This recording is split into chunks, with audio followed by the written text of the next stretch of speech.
everybody, how are you? My name is Andrea. For anybody who doesn't know me, I'm an independent paparazzi consultant.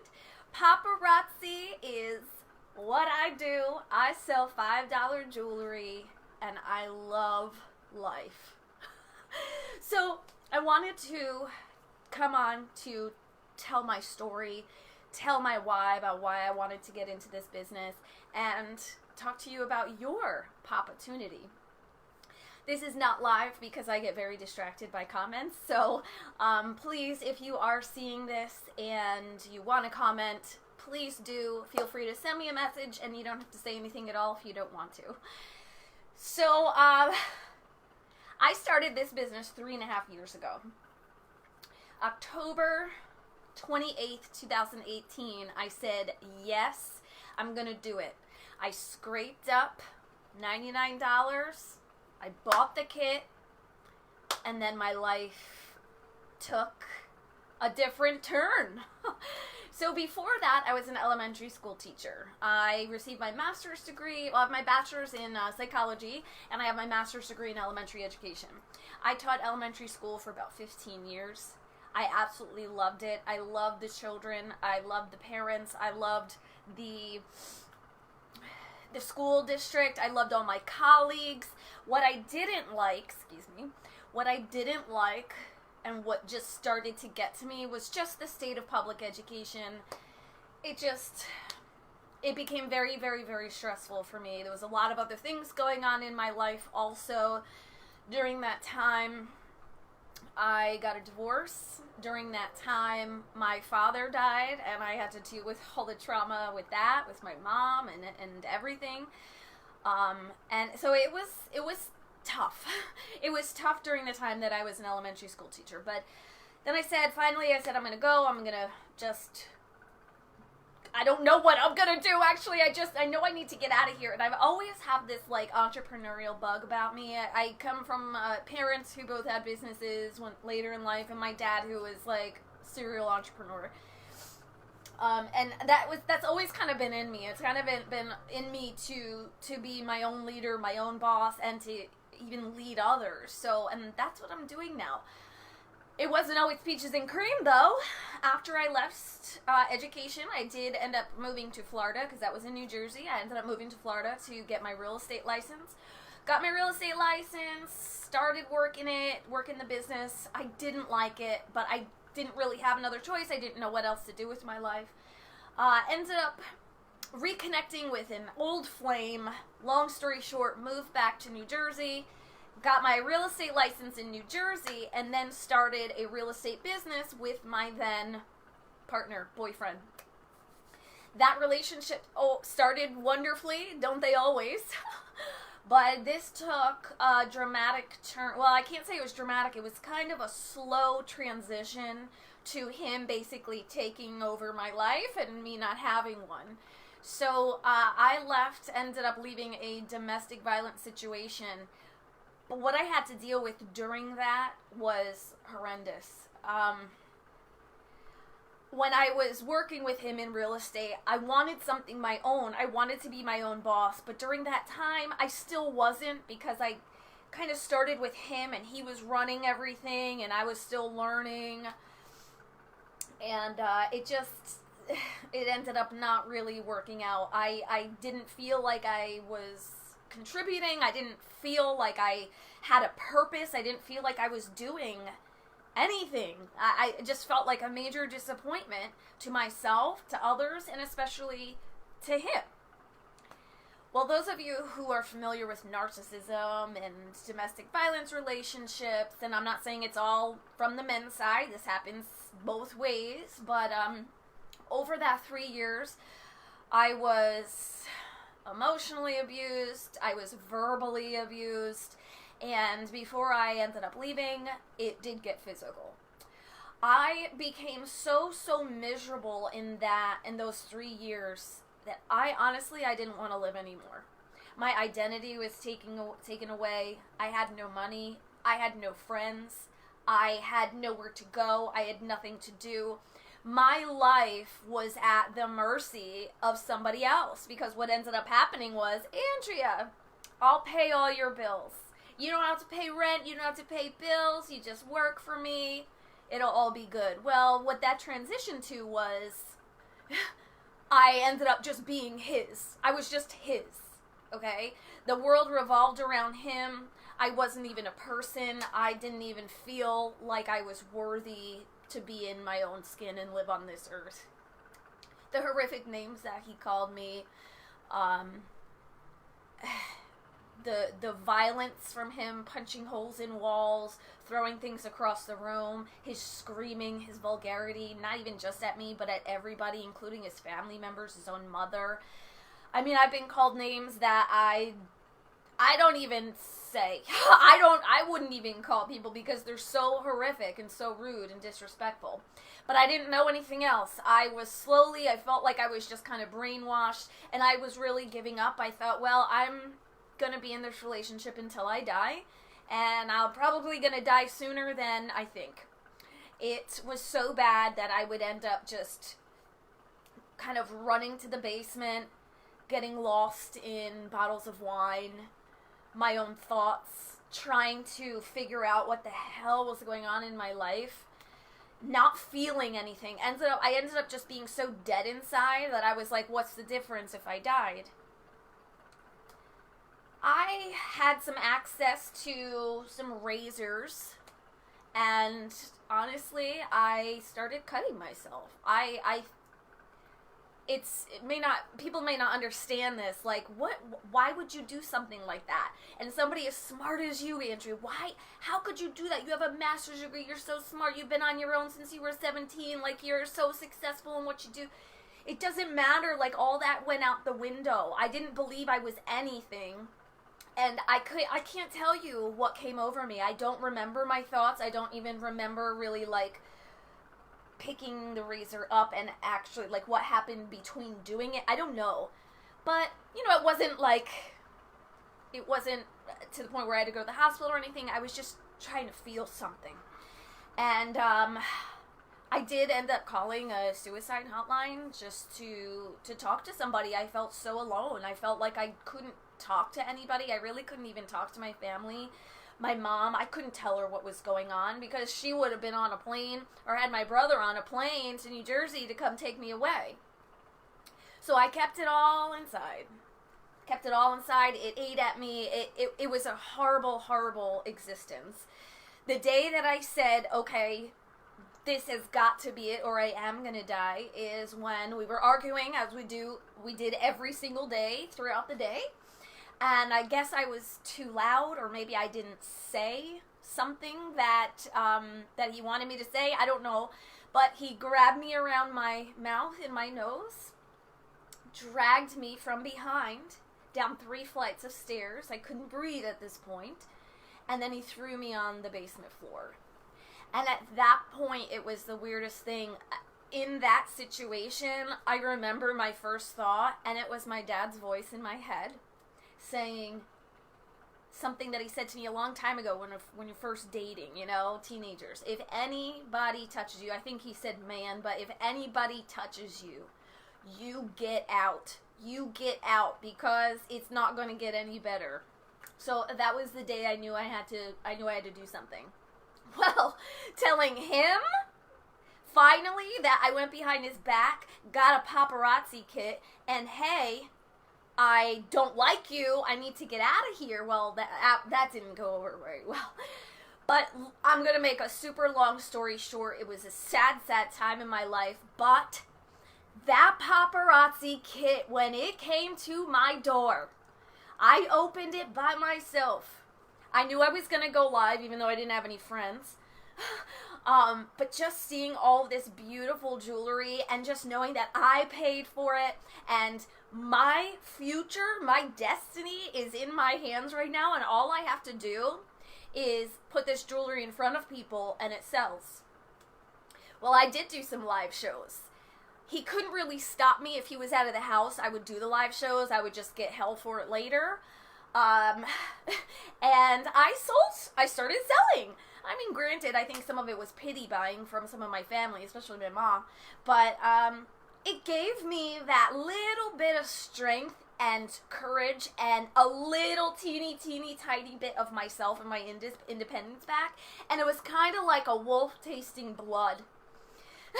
starving for something. And then when you get a taste of it, you don't want to stop, right? That was me. I got a taste of financial freedom. I got a taste of empowerment, a taste of independence, and I wanted to continue that. It was at that moment where I actually saw and felt hope for the first time in years and years and years. Was this going to be easy to get out of that relationship, to move, to pack up my stuff, to go where? I don't know. Well, I felt really good. I started making a little bit of money, took the rest of the savings I had, money that you're not supposed to touch, right? And I packed everything that I owned or could fit in my car, including my dog. Anything that didn't fit was left behind, and I drove over 1,000 miles to Florida to stay with my mom. And she luckily had me in. I mean, what mom really wouldn't, but she had me in, and I was a 37-year-old woman living back home with mom, had basically nothing, not a teacher anymore, but I got this jewelry. And I know what this jewelry can do for people. It's done so much for me, and I know that it's done so much for other people. So many women have told me how wonderful they feel, how beautiful they feel with the jewelry. Even if they don't have makeup on or did their hair, if you just have some earrings on or a necklace, gosh, do you feel great. And it's really, really true. That time I was in Florida during that 6 months, I actually put all my jewelry in my mom's car, in her trunk, and we went to a barbecue. At that barbecue, I popped open the trunk. All these ladies came swarming like, oh my God, this is $5. It's lead and nickel free. I can't wear costume jewelry. It makes me itch. It makes me red. I can't. I said, try this one. Try this one. It's not going to, 99% sure, it's not going to irritate your skin. And I haven't met anybody that has a problem with this jewelry. It's lead and nickel free. So usually in the costume jewelry, they have some kind of mineral or something that reacts to people's skin. We don't have that. So anyway, at that barbecue, a woman came over, very plain woman, very nice, just very plain. And I was noticing her at the party because she was very quiet. She sat next to her husband. Her husband, I noticed, would say little things, snarky here or there, make her do some things for him. And in my head, I'm like, oh no, no way. Because, I mean, when I left that relationship, God, the strength that I felt again, I said, no way, this isn't going to happen to anybody else. So I'm watching him, right? She comes over. How much is this? This is so beautiful. It was a dainty necklace she was looking at with just the little tassel earrings. She thought it was beautiful, stunning. She said, oh, I would really love it, but I don't have $5. And I can't ask my husband. He's not going to give me the money. I was like, oh, geez. Here we go. It's coming true. My worst nightmare's coming true for her, right? While I was helping everybody else finish their purchases, she, I guess, asked him. He gave her the $5. I don't know what would have happened. What happened after that? But she had the $5. She gave it to me. She was walking over, and I was just about to hand her the necklace she wanted, free, just free of charge, free. But she gave me the money, and I said, oh, well, honestly, I was gonna give this to you. She goes, no, I want to pay for it. I want to. And honestly, I looked her in the eye, and she wanted to pay for it. She wanted that as her own. She didn't want a handout. She wanted it for her own. Can you help me put it on? She says. Absolutely. She puts on the earrings. Ooh. She turned around, put on the necklace, okay, fastened it for her. She turned around. I swear to you, she looked like a different person. Her face was brighter.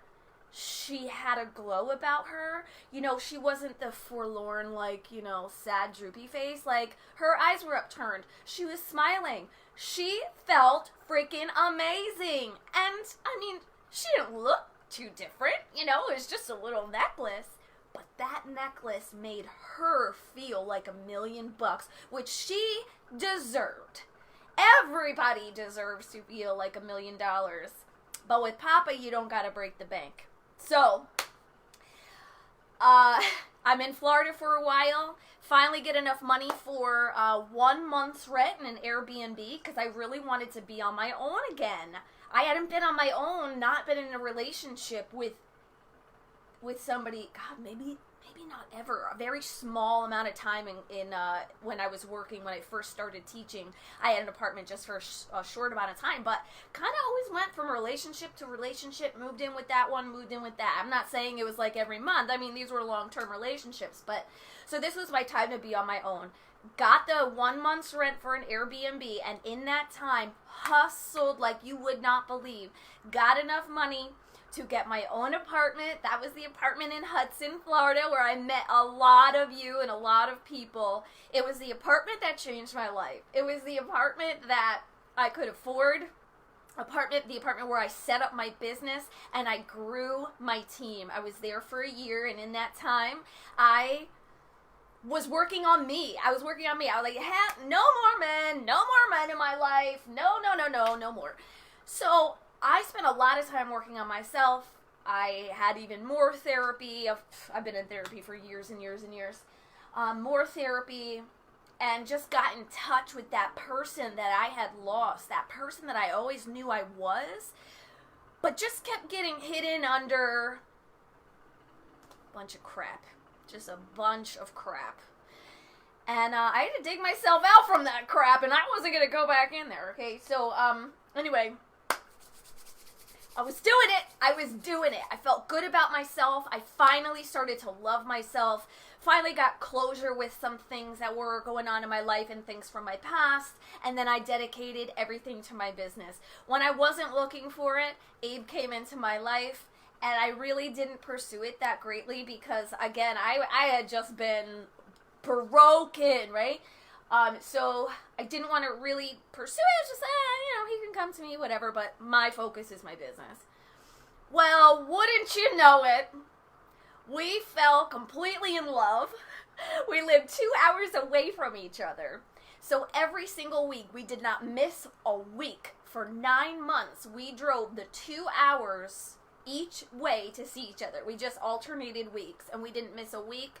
We were inseparable. We still are.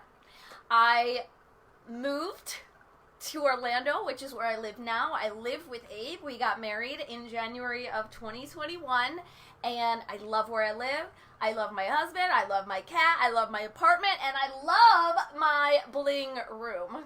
I love it. I have an entire room here and a closet that is filled with bling. And when I look around, every single piece that I see is a triumph for me. I did that. And then all the pieces that are in people's bins that they're buying from me, I did that. And it is such an amazing feeling. I have changed my life $5 at a time. And you can too. You can too. I have helped 56 personally sponsored men and women in this company. So I have personally sponsored 56 men and women get started in this company. I have a team of 120 people on my team. Not every consultant is active anymore. But many are, and many are working their business, and they are loving it just like I was and I am. I have reached levels in this company that I didn't think was even possible for me. I didn't know that I would be able to sell enough jewelry to hit a diamond level, to get tiaras and crowns and trophies and walk across the stage and get rewards from the company. And I'm not even done yet. I am not even done yet. I have so much more growth that can happen, and I couldn't be more excited with life. So, now that you know a little bit more about me, I would love to know a little bit more about you. If this is your first time even setting eyes on me, or if I've known you and you've known me my whole life or for years, I just want to say thank you for your support, near or far. I want to send this message to anybody who might be in a situation that I was in. Please know that you're never ever alone. It is not too late. You're never too old. It's never too late. You can change your life. Even if it's not with me or Paparazzi, find something that's going to give you joy and your purpose in life, whatever that is. And it's okay if you haven't found it yet, but it's there. You just have to look for it. Maybe this is your opportunity. We call these Papatunities. Maybe this is your opportunity to make a change in your life. And if you love jewelry, if you're interested in selling, if you're on social media anyway, or if you just want to make a change, contact me. Comment below, send me a private message. I would be happy to talk to you about joining this company, joining my team, and I am extremely excited to possibly be working with you. I spend a lot of time with my team and with people that I sponsor to make sure that they know what they're doing and that they feel like they can be successful. So if you are interested in learning more about the company, again, message me, write a comment, or if you know somebody who might be interested, send them my way.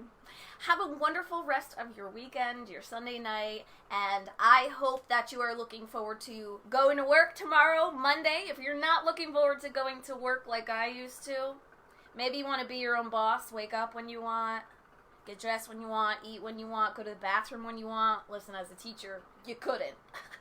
So I'm home every day. I love life. I love it. And thank you for listening. Bye.